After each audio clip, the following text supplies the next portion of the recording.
క్రీస్తునందు ప్రియమైన వార్లారా, మర్నాత మన రక్షకుడైన యేసుక్రీస్తు ప్రభువారి నామం పేరిట మీకు అందరికీ శుభములు కలుగునుగాక.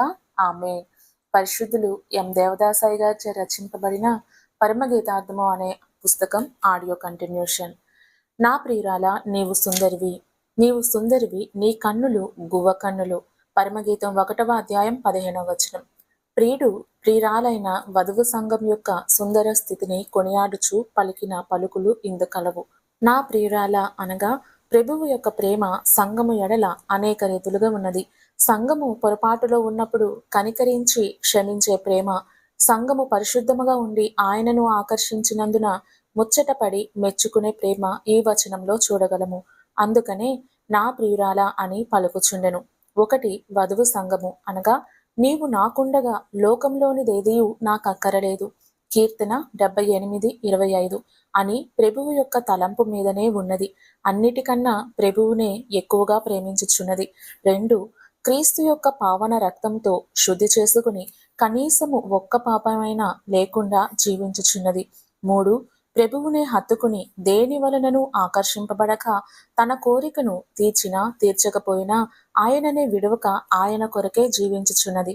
4 సంఘము తనకు కలిగిన సమస్తమును తనను క్రీస్తునందే ఉంచి తన ఇష్టమును ప్రభువు యొక్క ఇష్టమునకు మార్చుకొని జీవించుచున్నది. 5 సంఘము ప్రతి విషయంలో ప్రభువును స్తుతించుచు సౌఖ్యమందును కష్టమందును ఇష్టపూర్వకంగా ప్రియుని యొక్క పావన లక్షణములను కొనియాడుచు కీర్తించుచున్నది.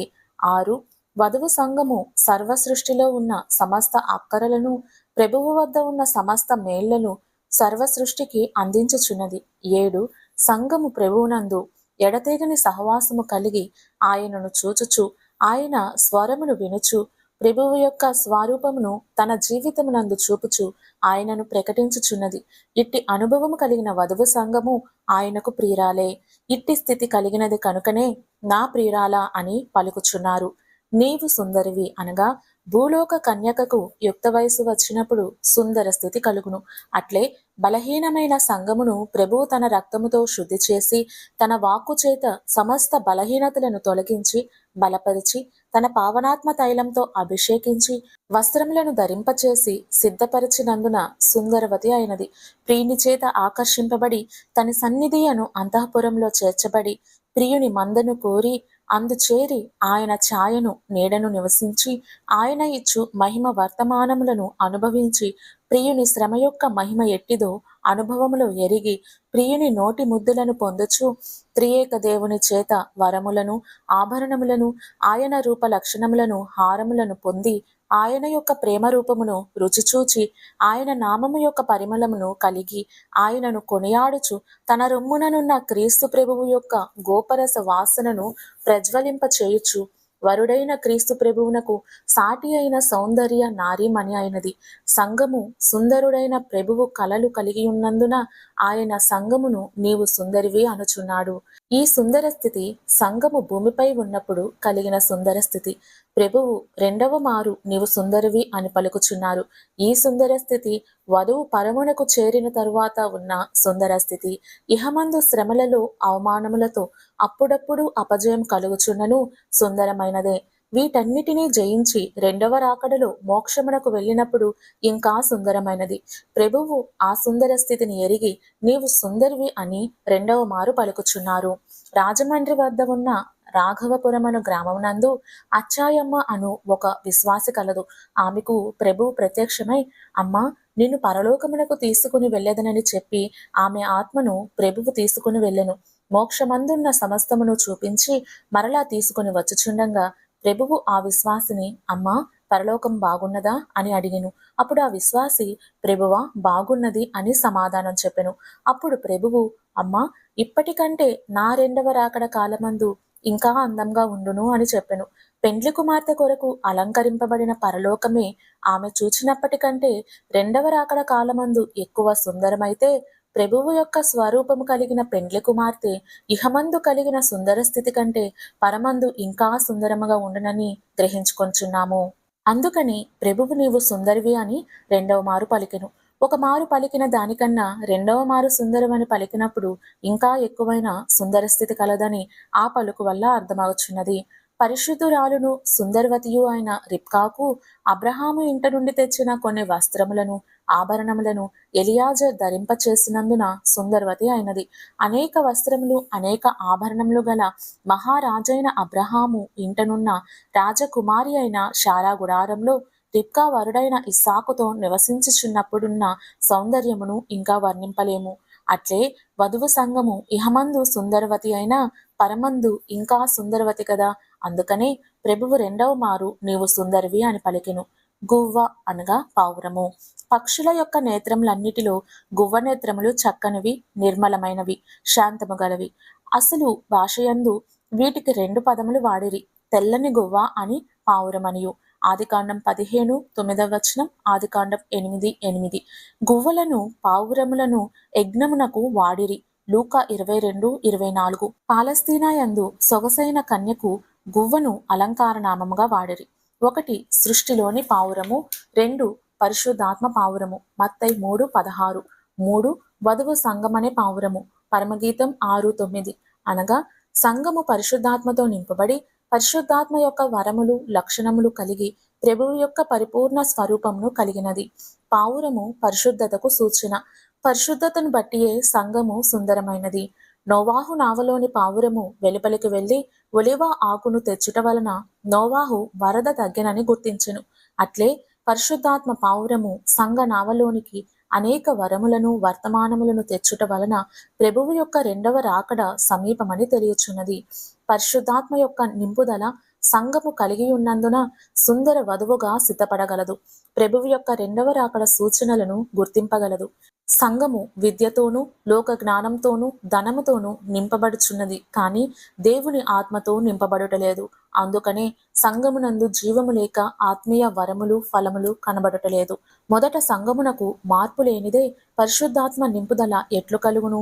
పరిశుద్ధాత్మ పావురమును కలిగిన వధువు సంఘము ప్రభువు యొక్క రెండవ రాకడలో పావురము వలె పరమునకు ఎగిరివెళ్ళును. పరిశుద్ధాత్మ లేనిదే రాకడకు సిద్ధపడుట ఎట్లు? రాకడలో వెళ్ళుట ఎట్లు? కనుక సంఘము తప్పక పరిశుద్ధాత్మను పొందవలను. భక్తుడైన బేతాల జాన్గారు పరిశుద్ధాత్మను పొందుట అన్నిటికన్నా ప్రబలంబైన మేలిట అని వ్రాసెను. ఆంధ్ర క్రైస్తవ కీర్తనలు పాట నంబర్ 243. పరిశుద్ధాత్మ లేనిదే సంఘమునకు కన్నులు లేవు. పరిశుద్ధాత్మ పావురము లేనిదే సంఘమునకు కన్నులు లేవు. కన్నులు అనగా 1 శరీర కన్నులు గలవారు సృష్టిలోని సమస్తమును చూడగలరు. 2 ఆత్మీయ కన్నులు గలవారు పరలోకమును ప్రభువును దూతలను పరిశుద్ధులను అన్ని లోకములను అన్నిటినీ చూడగలరు. నీ దేహమునకు దీపము కన్య గనుక నీ కన్ను తేటగా ఉండిన ఎడల నీ దేహమంతయు వెలుగుమయమై ఉండును. మత్తయి 6:22-26. దేహము సంఘము. దేహమునకు కలిగిన కన్ను దైవ ప్రత్యక్షత. దైవ ప్రత్యక్షత అనే దృష్టి లేని ఎడల సంఘమంతయు చీకటిమయమై ఉండును. క్రైస్తవ సంఘము ఆది అపోస్తలులకు కలిగిన దైవ ప్రత్యక్షతలను దృష్టి పోగొట్టుకొన్నందున అనేక రకముల వలన విభేదములు గల సిద్ధాంతములు సంఘములో ప్రవేశించినవి. దైవ ప్రత్యక్షత ఉన్న ఎడల సంఘము వెలుగుమయమై ఉండును.